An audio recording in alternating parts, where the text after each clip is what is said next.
compañera Fabiola López. Ella nos cuenta cómo se recibe esta noticia en la mayor de las Antillas, qué repercusión ha tenido. Adelante, Fabiola, te saludamos. Hola, ¿qué tal? Un gusto en saludarte, Janet, desde aquí, desde La Habana. Bueno, era una noticia muy esperada. En Cuba, como siempre, este ejercicio en la ONU genera muchas expectativas, pero de todas maneras había la certeza, tenía la certeza el pueblo de Cuba de que iba a ser así, una votación abrumadora.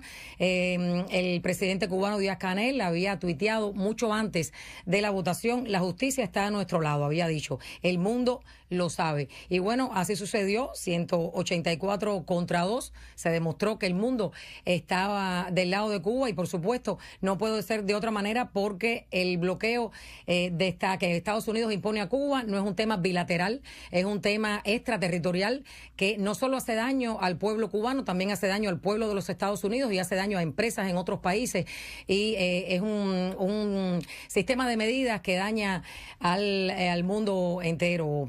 Janet, la victoria, te decía, fue abrumadora. Por 29ª vez el mundo, Estados Unidos quedó aislado.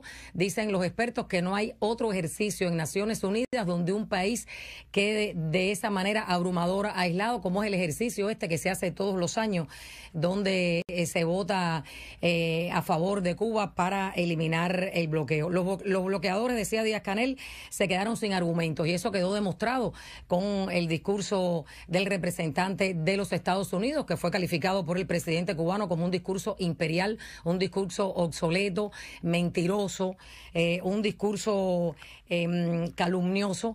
Y también el diario Granma hacía referencia al discurso del representante de Estados Unidos y lo calificaba de cínico porque decía el funcionario de Estados Unidos que el bloqueo era una política que favorecía al pueblo cubano. Por supuesto, no hacía alusión a la persecución financiera, no hacía alusión a la persecución de los buques con combustibles para que la economía se desarrolle, no hacía tampoco alusión a las prohibiciones, a los accesos que ha habido, sobre todo en este último tiempo de pandemia, para poder desarrollar, por ejemplo, los candidatos vacunales que está desarrollando Cuba. Decía también el representante de Estados Unidos que era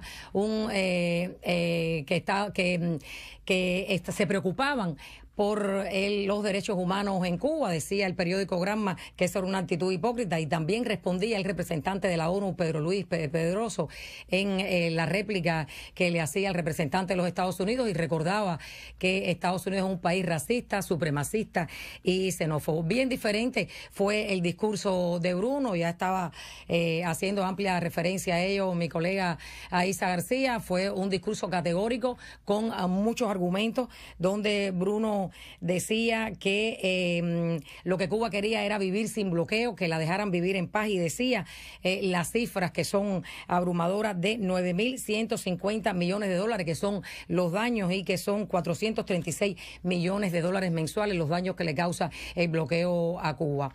Aquí en Cuba, te reitero, muchas expectativas había con esta votación. Fue tendencia el hashtag El Mundo Dijo No, porque hubo mucha actividad en las redes sociales acá en Cuba. Los cubanos estuvieron muy atentos a todo lo que sucedía en la ONU, sobre todo en los vacunatorios, donde está teniendo lugar ya la inmunización del pueblo con Abdala y con Soberana 2. Habían televisores y allí se estaba poniendo todo lo que sucedía en la ONU, el discurso de Bruno y la votación del mundo. Yo te propongo, Janet, que escuches y veas esta nota que preparó nuestra compañera de labores, Lisandra Andrés.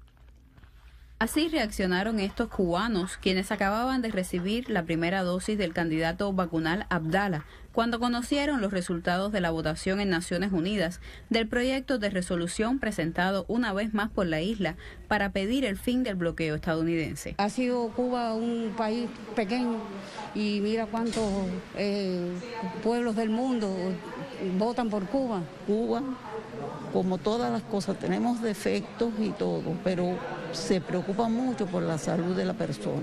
En la jornada de votación, donde la mayor de las Antillas recibió nuevamente el apoyo mayoritario de los países del mundo, autoridades y expertos consideran que la mejor respuesta a la violación por parte de Washington de los más elementares derechos del pueblo cubano es la inmunización de la población con candidatos vacunales propios y además con altos índices de eficacia. Y si este proceso hoy no es más masivo, es en parte una consecuencia del bloqueo, según aseguran. Hoy pudiéramos estar hablando de muchas más dosis que las que tenemos. O sea, hoy pudiéramos, si la industria hubiese podido acceder a todos estos recursos, hubiésemos tenido muchas más dosis, hubiésemos realizado una campaña de vacunación o una intervención sanitaria mucho más acelerada. Y bueno, obviamente todo esto está impactado por el bloqueo. Y el elemento fundamental que lo hace distintivo es que aquí estamos hablando de la salud y la vida de las personas. O sea, aquí no estamos hablando de favorecerse económicamente, aquí estamos hablando de algo que puede ser la diferencia, como siempre decimos, entre la vida y la muerte. Y lamentablemente esa diferencia entre la vida y la muerte hoy no ha podido llegar de manera más acelerada a partir de, entre otras cosas, de las medidas de bloqueo, que realmente son medidas brutales y que van encaminadas a una guerra prácticamente contra nuestro país y contra nuestra población. Interrumpimos la emisión de esta nota desde La Habana, Cuba, porque ahora tenemos